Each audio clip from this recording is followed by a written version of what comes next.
What the heck is Milsim Airsoft? Hi, welcome to the channel. If you're new, I'm James. How's it going? ASM_Caber on Instagram. I was a staff sergeant in the Army for about 13 years. Spent 8 years as an active federal police officer, as an active shooter response instructor, a bunch of other really cool fun stuff, did a little competitive shooting, and I'm a KWA law enforcement ambassador. So go, me, yay. If you like the video, I don't really care if you subscribe. I don't get paid to do this. I do this for fun. If you like what I'm doing, you're going to subscribe anyway to watch the one-man show that is my rants. So in Airsoft, there's kind of two, I say, distinct styles of play. There is the Milsim side of the house and more of the Speedsoft side of the house. We'll talk about the Milsim side. But Milsim is gameplay that is generally intended to replicate realistic themed military battles. This is more like LARP or D&D in the sense that it is... So, in regular Airsoft gameplay, usually the emphasis is on shooting the other team. There might be a couple various objective style gameplays, but it's probably pretty simple. Milsim style is generally all outdoors in like open terrain, sort of like wooded areas, kind of like woods ball. And there's usually an emphasis on the objective and the journey of that objective versus just finding someone and shooting them over and over again. It's also going to depend on where you're playing. If you've been in any branch, I was in the Army, so I would say it's like going to the field, only you're paying to go to the field, which seems weird. Also within the Milsim community, there's various levels of like hardcore levels and just like a weird kind of a tier system of hardcoreness or of immersion or, you know, whatever these nerds like. According to the internet, in Milsim you can't wear a dye. There's no set rule about this. It's just if you were to ask a hardcore Milsimmer, this is probably what they would tell you, which is more akin to like the unwritten rules or community standards, so to speak. Can't wear a dye. Can only have guns and gear in actual military camouflage patterns, or usually solid black, coyote brown, or ranger olive green. That's it. So no fancy like rainbow tiger stripes, no electric unicorn prints or whatever. Usually they will say that Speedsoft is the devil, and it's the degradation of Airsoft, and that Milsim is how Airsoft should be played, which is stupid, but whatever. In some circles of hardcoreness, how expensive your gear is will determine like how cool you are, kind of what level of prestige you are, versus like how good you actually are. Like no one really cares about how good you are. It's just, is that cry? Let's not cry. Well, then you can go be on the peasant squad. Another interesting aspect I find in Milsim, coming from someone who is on the actual Army side of the house, even if you were a finance dork with 2 years in the reserves and you got kicked out for asthma and flat feet, the Milsim kids will think you are a demigod because you were in the military, I guess. Usually Milsim events are just that they're single event based, put on by various promotions. There is Overwatch Tactics, there is American Milsim, there is Lion Claws, there is a bunch of Milsim, I'll just call them event companies or like event promotion companies operating all over the states. I don't know squat piddly diddly about what's going on outside of the US, because as far as I'm concerned, nothing outside the US really exists. There are some fields that try to bring that Milsim event style to like a weekend gameplay field. D14 kind of looks a lot like that, where it's more of an outdoor spacey environment versus more like your indoor fields and more like CQB tight quarters. It's really hard to do what most people would consider true Milsim in an indoor environment, because most Milsim events are based around like an outdoor wooded World War II Vietnam, an outdoor battle scene with some aspects of like CQB stuff, like going through cities like Fallujah style or stuff like that. Usually it's more like outdoor style. You don't see a lot of Milsim events that are just sort of hopping from room to room to room, and that's the emphasis. Usually there's a bunch of promotions out there, there's a bunch of companies out there. Usually it's the same stuff you would do when you would go out to the field. Here's the problem with weekend fields that try to do that. And this is going to be a problem for anyone that plays weekend fields, is there's going to be a lot of newbies.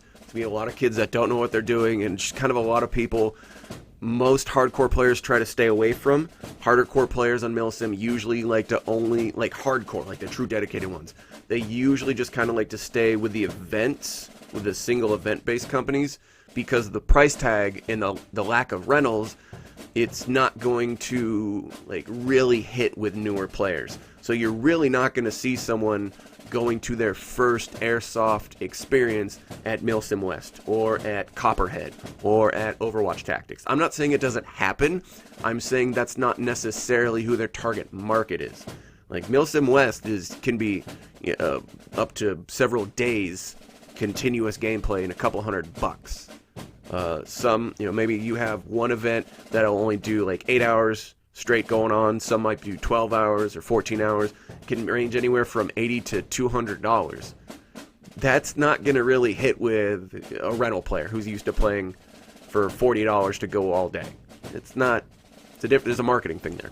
In most Milsim events, you're going to have a uniform requirement, which is going to dictate what team you're on. So if you're on, like, say, a coalition team or a NATO team, maybe the uniform's going to be multicams, or maybe some sort of digital camouflage, or some sort of military-issued camouflage pattern. Some will let you do some of the more civilian patterns, like the black multicams, or the various, like, the rattlesnake prints and the arids and all that stuff, that more the non-traditionally issued military patterns. Some won't. Some will let you do M81 camo, the Woodland BDU style, for NATO. Some will reserve that for, like, resistance forces and things like that. If you want to play on, say you want to play on a Russian team, you have to have all Russian gear and Russian guns. You can't show up in, like, U.S. Marine camouflage with an AK, or you can't show up in Russian camouflage with an M4.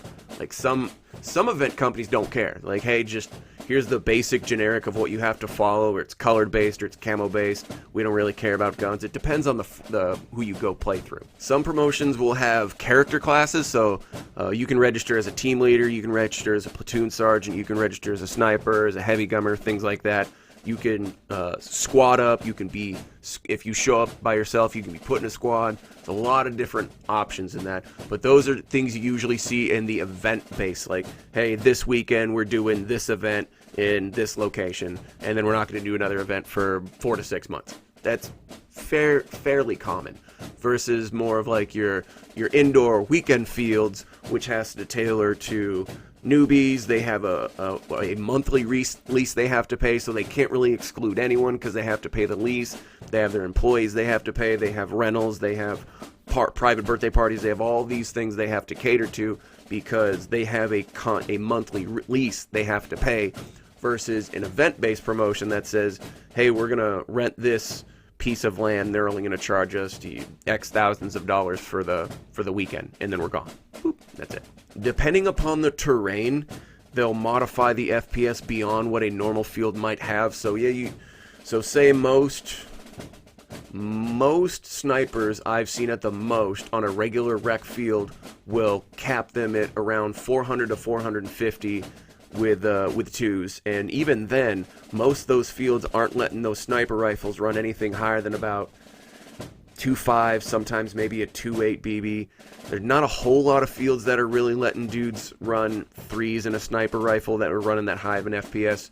With some of the event promotions, the different Milsim events, I've seen them go up to about 450, 500 with as chronoed with .2s.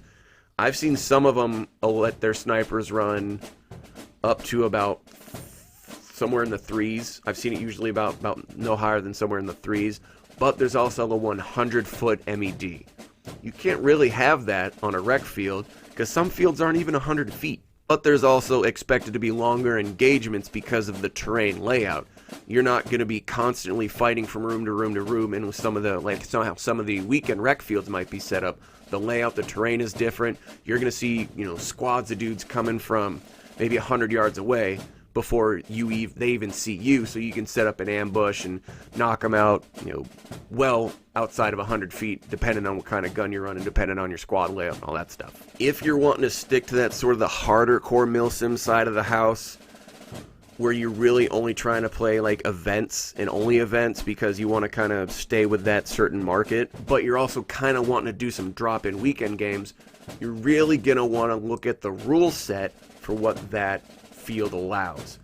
Because you might not like going to the rec fields. Just because it's going to have more newer players, they're not going to know what they're doing.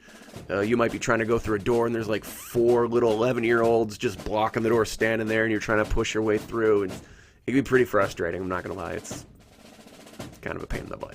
Also, usually players that are more on the harder core side of Milsim, they want to play realism rules. So they don't believe in pre-fire, which is fine. That's not a realistic tactic to use. So they don't want to go to fields that sort of play on the gamer side of the house. Like, I'm telling you right, if you're watching this video and you live in Northern California and you want to adhere to the realism side of Airsoft, do not come to the Airsoft Ministry on Sundays. I'm telling you right now, you are not going to enjoy it because we're a gaming field. We're a gamer field. There's not really any such thing as a Milsim competition, mostly because a lot of people that like to play Milsim events, they're not competitive. That's not their style. They enjoy the story aspect of it. They like going out and, hiking the, a mile or however long they have to go to find the objective, set security, and, they enjoy the story. It's like competitive Dungeons and Dragons. It's really hard to make that into a competitive format because first you have to quantify an objective. It's not easy. If there were to be a Milsim format, I would say the closest they could probably get would be something like a best ranger competition or like a spur ride, in the sense that it's a land nav event and then it's a ruck march and then different obstacle courses and things like that. That would probably be the closest thing you could get to for a Milsim competition. I haven't seen anyone do that yet. I'm sure that someone will. I haven't seen it yet. OP Lion Claws does a tack challenge, which, to my opinion, as someone who was in the Army, that's really not a Milsim, a military-style competition, because it's close quarter scenario based. It's like hostage rescues and stuff like that. Because of the nature of the scenario, it's a sticks lanes, but it's closer, in my opinion, it's closer to like a Leo sim or a police simulation versus a Milsim, only because there's not a whole lot of U.S. military units that are dealing with hostage rescues and things like that. I'm not saying it's impossible. I'm saying the average infantry soldier, the average U.S. conventional soldier, isn't trained in those aspects. So you're not going to really do those things. Unless you're like an MP on an SRT team or something like that. But you really don't see that a whole lot. That's kind of it. Let me know if you have any questions. Go away. Caber, who the f*** are you, nerd?